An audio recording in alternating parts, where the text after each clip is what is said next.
I am often asked, is it possible to beat the sharp sportsbooks? My answer is, of course it is, if you've got the right understanding. In this video, that's what we're going to discuss, so let's crack on. So we've titled this, Can You Beat the Sharp Books? So first of all, who are they? We've got as number one, and probably recognised worldwide, Pinnacle Sports. They've been on the market 24 years and they're probably the sharpest of the lot. The second one is probably more American focused. It was an offshore, Cris. And then of course you've got Betfair and the other exchanges and Asian betting platforms. When we say Asian betting platforms, we mean the platforms where you get amalgamated odds of all the Asian bookmakers going into one feed. So basically with these you can bet at the best odds in Asia at any particular time. So what they do is they are working to low margins, and they do this by offering best of two sports, Asian handicaps. So it's either team A wins or team B wins, player A wins, player B wins. And the advantage for them is that they can make a book much easier, and we call this dynamic odds. The lines move according to the weight of money being bet. So it's very similar to the stock exchange, or should we say to the currency markets. If everybody's buying the dollar's going to get stronger, and the euro is going to get weaker, and so on. It's the same with sports betting. More money for one team, it forces the odds down, and the odds go out on the other team. Now, these are known as what we know as 1% books, yes, because that's the expected profit. Now, once upon a time, I was talking to the actual founder of IBC, and he was telling me that his actual margin is 0.67%. But then again, 2/3 of 1% from a lot of money, is still a massive profit. That's the point. They do work with high liquidity. So let's get on to the sort of sticky points, how you or our professional gamblers profit from these platforms. So first of all, I must say that the opening odds are there to be taken. Yes, these people are basically putting in the odds. They're putting low limits to get them started until money gets into the pool and starts forming its own market, and they are not as sharp as many believe. Honestly, we've seen odds of on tennis recently of 2.5, and by the start of the game they've been 1.8. So if they really did understand what they was doing, obviously there would have never been those prices in the first place, right? The market generates what's going to happen, and they are not particularly sharp with opening odds. But of course you will need a good understanding of odds to actually benefit from that. So whether you've got that, that's down to you. You've got to decide that for yourself, yes, or find ways and means to get this advantage. And you also need to understand that the liquidity in these particular markets starts low, because like I've already mentioned, the actual money is not in the pool to actually form a market, so it's opinion, and they don't like to be betting their opinion to big money.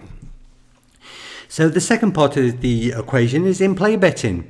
Now, these are all algorithm generated. I mean, basically, the data's going into the system's producing the odds. Now, they're really keen. They've got some fantastic odds. They bet into very low margins, and the great thing is you're betting against an algorithm, and you can really outperform it by watching the games, actually seeing that the XG, the data, what's coming through, XG being the expected goals, is probably not as correct as the algorithm is reading.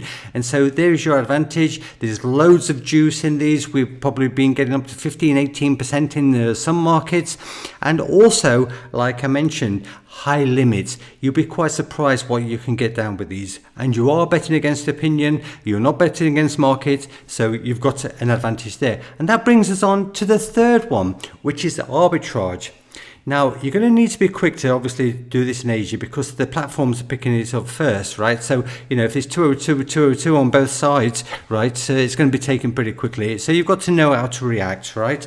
Also think to yourself that dynamic odds are not universal.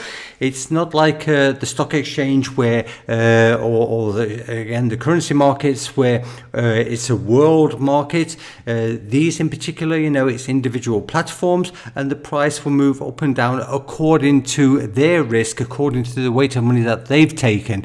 So, if we're starting at 1.98, you might find that the odds have gone down on one side to 190 and gone out on the other side to 202, and it's the same with the opposite bookmakers. So, you do get your chances with the dynamic odds, that's for sure.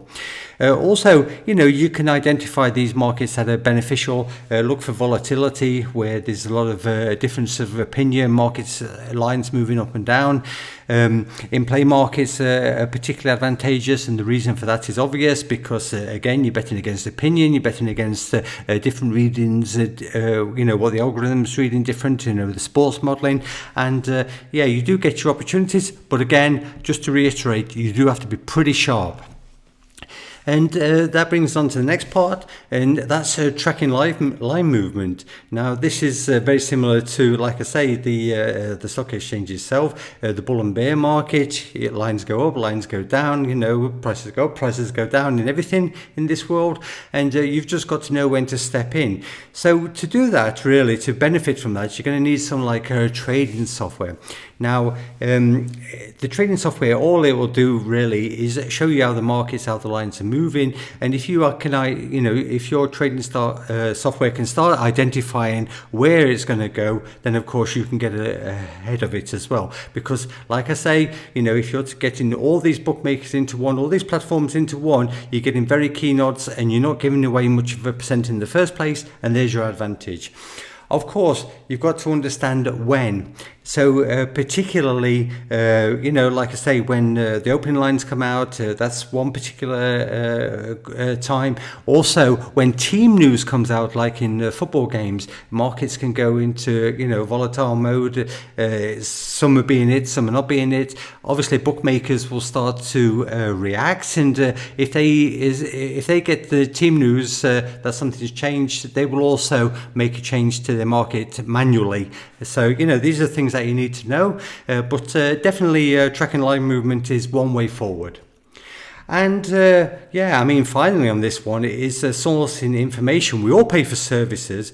Now, it just depends what services that you're paying for, whatever you're going to find beneficial to your particular self, yes.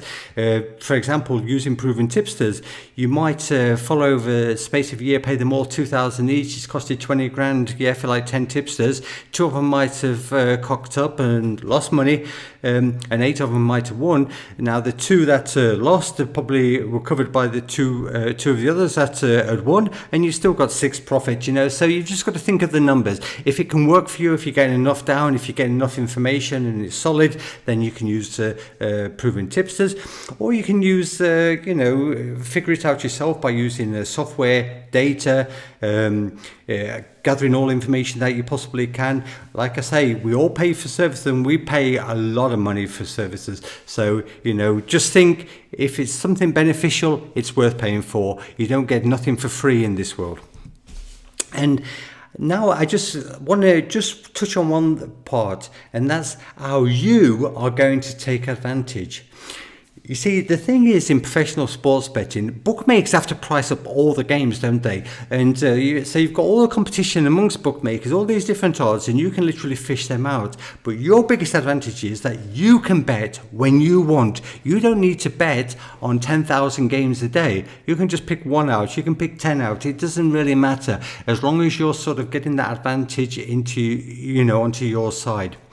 I would also recommend that you learn to iceberg, especially if you're trying to get big money down, right? But basically what this is it's increments. You're betting in small increments, not to show all your cards. So imagine a limit on a game was like 5,000 and you didn't want to tumble those odds. You would bet 3,000 on it, right? And leave the line hanging, and there'll still be 2,000 available on it. Now, nobody knows that, you see, so the other markets are going to be following suit or possibly following suit, and then you can go and get more money on with the other bookmakers, and that gives you the advantage. So learn to bet in small increments. You know, it's a bit like playing poker. Hide your cards and don't let others see them, and that's what we call iceberging. You can also benchmark the CLV, the closing line value.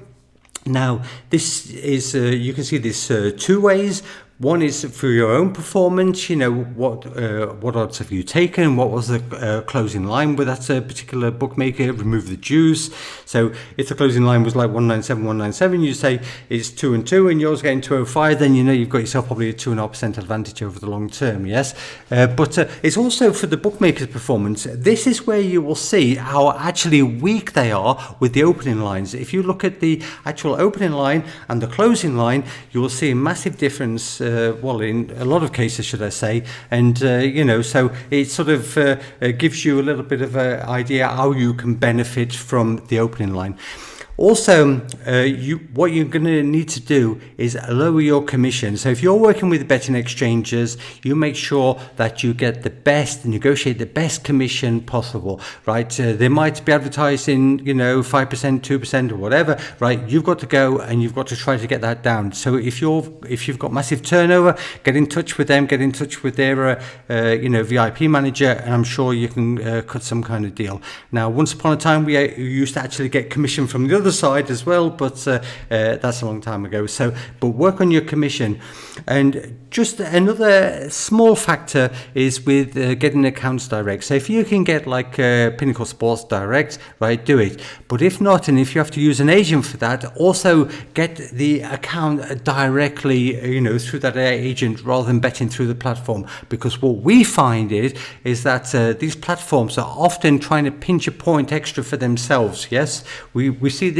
If you go onto something like Odds Portal, you'll see, especially in tennis, you'll say one player odds 1.97 and on betting Asia be 1.96, and that's because they're actually stealing a point for themselves, right? So make sure you are getting these grade A odds. Right, that's about it for now. So, you know, you're through to boot camp again. If you think this type of betting is for you, or if you've got the knowledge to make it pay, that's what you can do. So thanks for watching. Like and subscribe to the channel if you want more of this stuff, and get over to our website, www.betanalyst.com. Catch you in the next one soon. Take care for now. Bye-bye.